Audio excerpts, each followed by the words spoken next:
औज़ु बिल्लाहि मिनश्शैतानिर्रजीम बिस्मिल्लाहिर्रहमानिर्रहीम।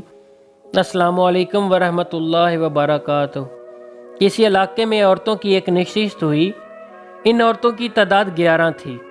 जिस तरह के औरतों की आदत होती हैं कि वो बैठकर एक दूसरे की बातें ज़्यादा दिलचस्पी से करती हैं, तो उन्होंने आपस में ये तय किया कि मजलिस में वो अपने अपने खामद का सही सही हाल बयान करें।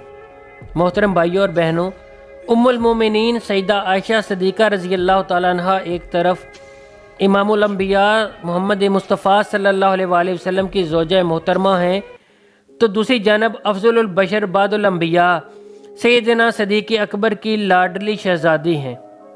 आप मलका सल्तनत इफ़्फ़त व असमत हैं, जिनकी असमत और पाक दामनी के बारे में खालिक़ कायनात ने पूरी सूरत नूर नाज़िल फरमाई और बहतान बांधने वालों का हाल भी बयान कर दिया। मोहतरम भाइयों और बहनों, सैयदा आयशा सिद्दीक़ा रज़ी अल्लाह तआला अन्हा ने रवायत की है कि यमन के किसी इलाके में औरतों की एक नशिस्त हुई। इन औरतों की तादाद 11 थी। जिस तरह की औरतों की आदत होती हैं कि वो बैठकर एक दूसरे की बातें ज़्यादा दिलचस्पी से करती हैं, तो उन्होंने आपस में यह तय किया कि मजलिस में वो अपने अपने खामद का सही सही हाल बयान करें, कोई बात ना छुपाए। तो उन्होंने अपनी मजलिस में अपने अपने खामद की खूबियाँ, खामियाँ और आदात का जिक्र कमाल, फसाहत और बलागत से औसाफ बयान किए। पहली औरत बोली, मेरे खामद की मिसाल ऐसी है जैसे दुबले ऊँट का गोश्त जो पहाड़ की चोटी पर रखा हुआ हो। ना तो वहाँ तक जाने का रास्ता साफ है कि आसानी से चढ़कर इसको कोई ले जाए, और ना वो गोश्त ऐसा मोटा ताज़ा है जिसे लाने के लिए कोई इस पहाड़ी पर चढ़ने की तकलीफ़ गवारा करे। दूसरी औरत, जिसका नाम उमरा बिन उमर तमीमी था, कहने लगी, मैं अपने खामद का हाल बयान करूं तो कहाँ तक बयान करूं? इसमें इतने ऐब हैं, मैं डरती हूं कि सब बयान ना कर सकूंगी।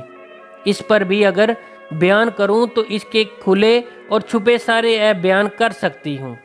तीसरी औरत हई बिन काब यमानी कहने लगी, मेरा खामद क्या है, एक लंबूतरा शख्स। अगर इसके बयान ऐब करने लगूं तो तलाक तैयार है, अगर खामोश रहूं तो इधर लटकी रहूं। चौथी औरत कहने लगी, मेरा खामद मुल्क के तमामा की रात की तरह मोतदिल, ना ज़्यादा गर्म ना बहुत ठंडा, ना इससे मुझको खौफ आता है ना उकताहट होती है।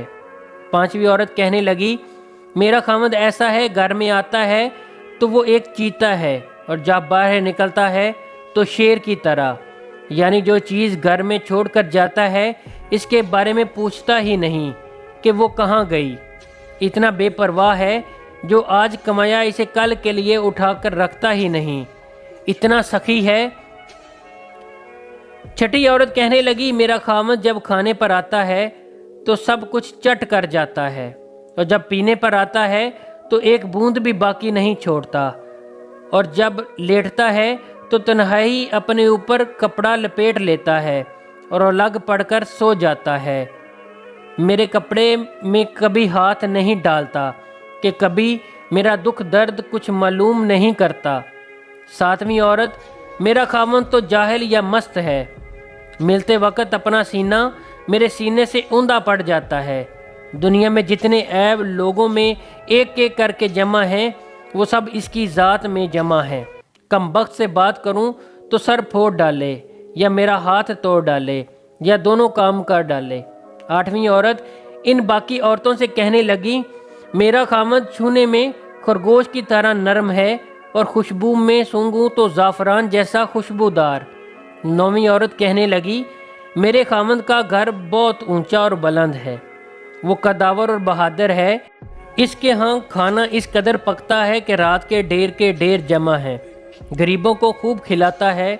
लोग जहाँ सलाह मशवरे के लिए बैठते हैं, यानी पंचायत घर, वहाँ से इसका घर बहुत नज़दीक है। 10वीं औरत कहने लगी, मेरे खामद का क्या पूछना, जायदाद वाला है, जायदाद भी कैसी बड़ी जायदाद, ऐसी किसी के पास नहीं हो सकती।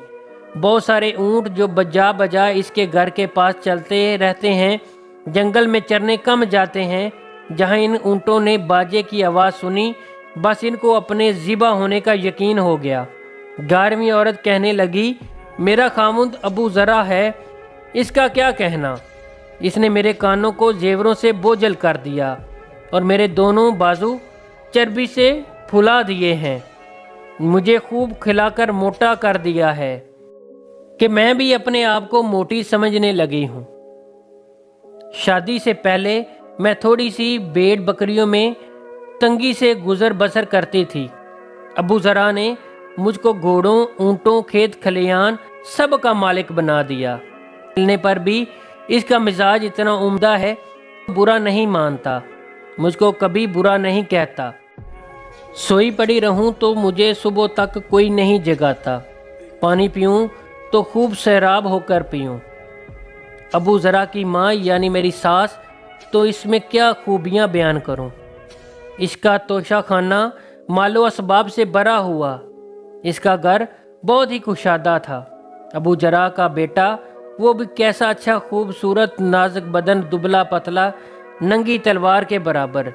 اس کے سونے کی جگہ ایسی کم خوراک کے بکری کے 4 ماہ کے بچے کا دستی کا گوشت اس کا پیٹ بھی بھر دے۔ ابو ذرا کی بیٹی وہ بھی سبحان اللہ، کیا کہنا، اپنے باپ کی پیاری، اپنی ماں کی پیاری تابع فرمان، اطاعت گزار، کپڑا بھرپور پہننے والی، موٹی تازی، سوکن کی جلن۔ ابو ذرا کی لونڈی، اس کی بھی کیا پوچھتے ہو، کبھی کوئی بات ہماری مشہور نہیں کرتی، گھر کا بید ہمیشہ پوشیدہ رکھتی ہے، کھانے تک نہیں چراتی، گھر میں کوڑا کچرا نہیں چھوڑتی۔ مگر ایک ایسا دن ہوا کہ لوگ مکھن نکالنے کو دودھ مت رہے تھے۔ صبح ہی صبح ابو زردہ باہر گیا، اچانک اس نے ایک عورت دیکھی جس کے 2 بچے چیتوں کی طرح اس کی کمر کے تلے 2 اناروں سے کھیل رہے ہیں۔ ابو ذرا نے مجھ کو طلاق دے کر اس عورت سے نکاح کر لیا۔ اس کے بعد میں نے ایک اور شریف سردار سے نکاح کر لیا جو گھوڑے کا اچھا سوار اور عمدہ نیزہ باز تھا۔